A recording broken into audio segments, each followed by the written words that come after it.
ಮಂಗಳೂರು ಹೊರವಲಯದ ಉಳ್ಳಾಲದಲ್ಲಿರುವ ಮನೆಗಳ ಗೇಟ್ ಮತ್ತು ಕಾಂಪೌಂಡ್ಗಳಲ್ಲಿ ಕ್ರೈಸ್ತ ಸಮುದಾಯದವರು ಪುಸ್ತಕ ಮತ್ತು ಕರಪತ್ರಗಳನ್ನು ಹಿಂದೂ ಸಮಾಜದ ಬಾಂಧವರನ್ನ ಮತಾಂತರ ಮಾಡಲು ಇಟ್ಟಿದ್ದಾರೆ ಅಂತ ವದಂತಿ ಹರಡಿದ ಹಿನ್ನೆಲೆ ಪ್ರಕರಣದ ನೈಜ ಆರೋಪಿಗಳನ್ನು ಬಂಧಿಸುವಂತೆ ಉಳ್ಳಾಲ ಬ್ಲಾಕ್ ಕಾಂಗ್ರೆಸ್ ಅಧ್ಯಕ್ಷ ಸದಾಶಿವ ಉಳ್ಳಾಲ್ ನೇತೃತ್ವದಲ್ಲಿ ಉಳ್ಳಾಲ ಠಾಣಾಧಿಕಾರಿಯವರಿಗೆ ದೂರನ್ನು ನೀಡಲಾಯಿತು. ಉಳ್ಳಾಲ ವಿಧಾನಸಭಾ ಕ್ಷೇತ್ರದಲ್ಲಿ ಸೌಹಾರ್ದತೆ ಹಾಗೂ ಶಾಂತಿ ಕದಡುವಂತಹ ಹುನ್ನಾರ ನಡೆದಿರೋದ್ರಿಂದ ತಪ್ಪಿತಸ್ಥರನ್ನ ಬಂಧಿಸಿ ಸೂಕ್ತ ಕ್ರಮಕ್ಕೆ ಆಗ್ರಹಿಸಬೇಕು.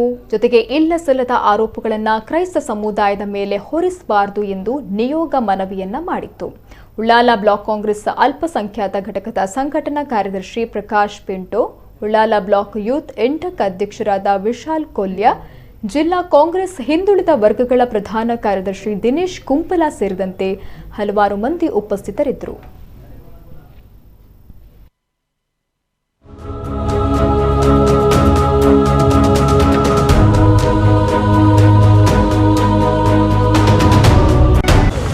ಕ್ರಿಶ್ಚಿಯನ್ ಸಮುದಾಯಕ್ಕೆ ಒಳಪಟ್ಟಂಥ ಭಿತ್ತಿಪತ್ರಗಳನ್ನು ಅಂದರೆ ಕ್ರಿಶ್ಚಿಯನ್ ಸಮುದಾಯದ ಹಿಂದೂಗಳನ್ನು ಕ್ರಿಶ್ಚಿಯನ್ ಸಮುದಾಯಕ್ಕೆ ಮತಾಂತರ ಮಾಡಿಸುವಂಥ ಒಂದು ಭಿತ್ತಿಪತ್ರ ಮತ್ತು ಪುಸ್ತಕಗಳನ್ನು ಗೇಟಲ್ಲಿ ಇಟ್ಕೊಂಡು ಹೋಗಿದ್ದಾರೆ, ಅದು ಕ್ರಿಶ್ಚಿಯನ್ ಸಮುದಾಯದವರು ಹಾಕಿ ಇಟ್ಟು ಹೋಗಿದ್ದಾರೆ ಅಂತ ಒಂದು ಅಪಾದನೆ ಹೊರಿಸಿಕೊಂಡು ಇಡೀ ಊರಲ್ಲಿ ಸಮಸ್ಯೆಗಳನ್ನು ಕ್ರಿಯೇಟ್ ಮಾಡುವಂಥ ವ್ಯವಸ್ಥೆ ಆಗಿದೆ.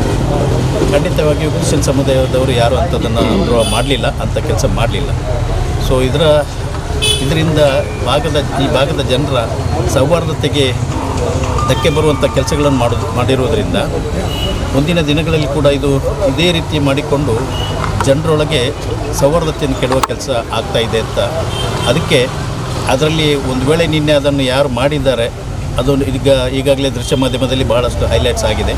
ಇದರ ತಪ್ಪಿತಸ್ಥರು ಯಾರಿದ್ದಾರೆ, ಅದು ಯಾರೇ ಇರಲಿ, ಯಾವ ಸಮಾಜಕ್ಕೆ ಸಂಬಂಧಪಟ್ಟವರು ಇರಲಿ, ಅವರನ್ನು ತನಿಖೆ ನಡೆಸಿ ಕುಲಂಕುಷವಾಗಿ ತನಿಖೆ ನಡೆಸಿ ತಪ್ಪಿತಸ್ಥರನ್ನು ಆರೋಪಿಯನ್ನು ಹಿಡಿದು ತಕ್ಕ ಶಿಕ್ಷೆ ಮಾಡಬೇಕು ಅಂತ ಕಾಂಗ್ರೆಸ್ ಆಗ್ರಹಿಸ್ತದೆ.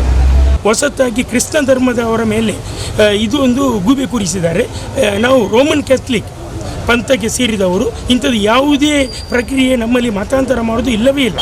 ನಾವೀಗ ಆಗ್ರಹಿಸುವಂತ ಹೇಳಿದರೆ ಯಾರು ಈ ಕೆಲಸವನ್ನು ಮಾಡಿದ್ದಾರೆ ಅದಕ್ಕೆ ಕೇಂದ್ರದಲ್ಲೂ ರಾಜ್ಯದಲ್ಲೂ BJP ಸರ್ಕಾರ ಇದೆ. ಇವರು ಆ ಅಪರಾಧಿಯನ್ನು ಪತ್ತೆ ಹಚ್ಚಿ ಅವರಿಗೆ ತಕ್ಕ ಶಿಕ್ಷೆ ಕೊಡಬೇಕು ಅಂತೇಳಿ ನಾವು ಒಕ್ಕಲಿನಿಂದ ಕೇಳಿಕೊಳ್ತೇವೆ.